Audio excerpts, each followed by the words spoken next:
Hello and welcome to my four-part series entitled Caregiver Support. Each week in October of 2021, I will be sharing my personal point of view as a caregiver. I will discuss sensitive topics such as cancer, death, mental illness, and other subject matters relating but not limited to caregiving. Please keep in mind that I am not a medical professional. This entry is solely to share my personal experience in hopes of helping someone else who may be facing similar life situations and are looking for relatable content. This is not to be used as a professional or medical guide. For those of you who are brand new to my podcast and YouTube channel, or did not know, my mom passed away from metastatic breast cancer on June 6 of 2014. Since then, I've been doing my best to share her story intertwined with my own in hopes of helping others who are facing similar life scenarios. I appreciate you taking the time to listen and to learn more about what an amazing person my mom was and how she continues to live on through others. In last week's episode, I talked about my mom making the decision to wait to have her quote-unquote bump checked out because she did not want to be a burden to others. The bump turned out to be stage 3 breast cancer. She began her chemo cocktail and lost her hair, but kept her faith that she would beat cancer. Since she was receiving chemotherapy, her doctor insisted on having a port surgically inserted below her collarbone. Now, for those of you who may not be familiar with the term, a port is surgically implanted just below the surface of the skin. So kind of think of it as a pincushion. That's what my mom used to call it. And it lays flat, but it does raise up just a little bit. There is a plastic catheter that's inserted into the vein, and that makes it easier to have blood drawn and to receive chemotherapy. So for my mom, she bruised easily, and having a port made drawing blood and chemo cocktails easier for her to handle. For my mom, this was just another part of having cancer. Along the way of appointments and treatments, many patients appreciate having someone by their side to support them as they continue their battle. My mom was one of those patients. She felt loved by having family, friends, coworkers, and students by her side to cheer her on. At the same time, she felt like a burden because she wanted to make sure that those around her would not look at her as being an enigma, but to continue to look at her as herself. A mom, daughter, sister, friend, teacher, and soon to be grandma of twins. So a couple of weeks before my mom's mastectomy, my husband and I found out that we were expecting twins. Knowing that Dexter and I were going to be parents gave my mom an extra boost of energy. Thus, it made her stronger and more determined to battle cancer. While in recovery from her mastectomy, my mom would come in and out asking about her blueberries. I told her that the babies were the size of blueberries when she was in pre-op. In typical mom fashion, immediately after having surgery, she just wanted to make sure that I was okay and that her grandbabies were okay. And did I ever tell you that my mom was pretty amazing? Because she was. And during my pregnancy, unfortunately, there were times that I was not allowed to attend every appointment because of the radiation.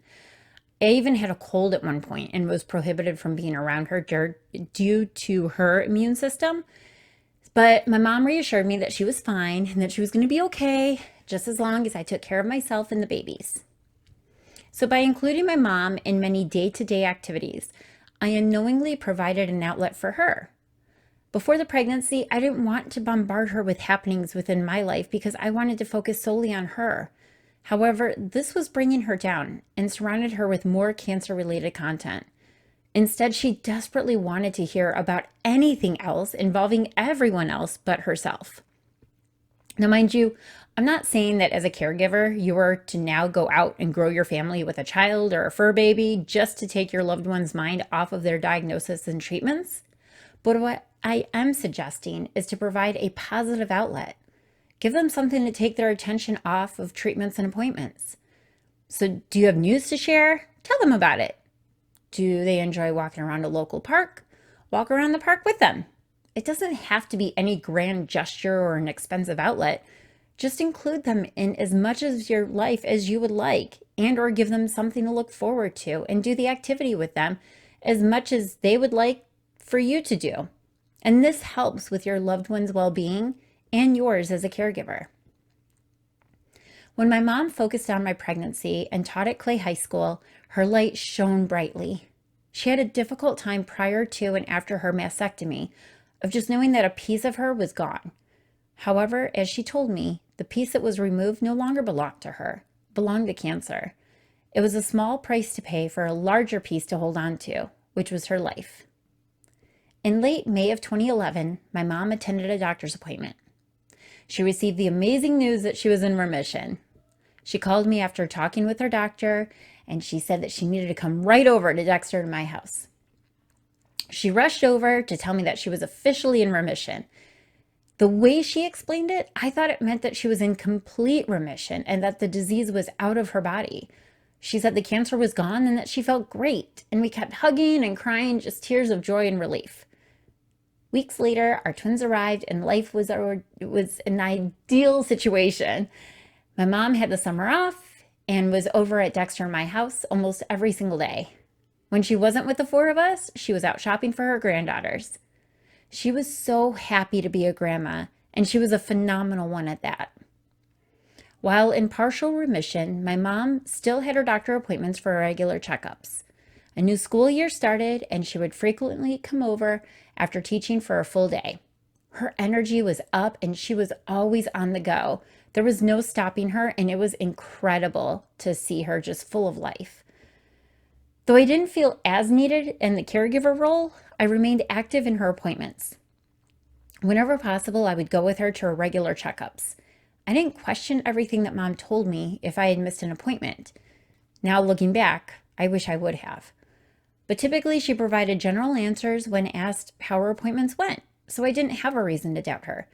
Because every time for that year, she would tell me that the cancer was gone and she was good, and I believed her. Now, my mom was being honest with me. However, she was leaving out details. She neglected to tell me that the tumors were smaller and in hibernation. That's why shortly before her grandbabies turned 1, she told someone that she knew that the cancer was coming back, and she was too afraid to tell anyone else. Sure enough, the tumors flared back up, and she was battling for her life. A diagnosis such as cancer is like riding a dark roller coaster. You and your loved one may not be able to see what's ahead, but you have each other. There are many who make it safely off the ride, like my grandma, my ma, which is my mom's mom, and my great-grandmother, which was my mom's paternal grandmother. Then there are the ones who are bound for a totally different journey that we are not currently scheduled for. All we as caregivers can do is to make the ride as smooth and comfortable for our loved ones. Find ways to provide a positive outlet for yourself and those you love. Just being by their side, cheering them along the way, and caring for yourself is one of the best things that you can do. Focus on the positive in your time together. In part 3 of the series, I will talk about my mom's cancer metastasizing. In doing such, I will provide some insight on ways to self-care and still being a caregiver, in which I did for my mom. Another part that I will highlight is to beware of vultures. I will go more into detail for next episode with that one. Though the upcoming parts may be difficult to hear, and they're going to be difficult for me to say at times, there were some good moments that I still want to share with you all too. And thank you so much for just taking the time to watch, if you're watching on YouTube, or to listen through the podcast.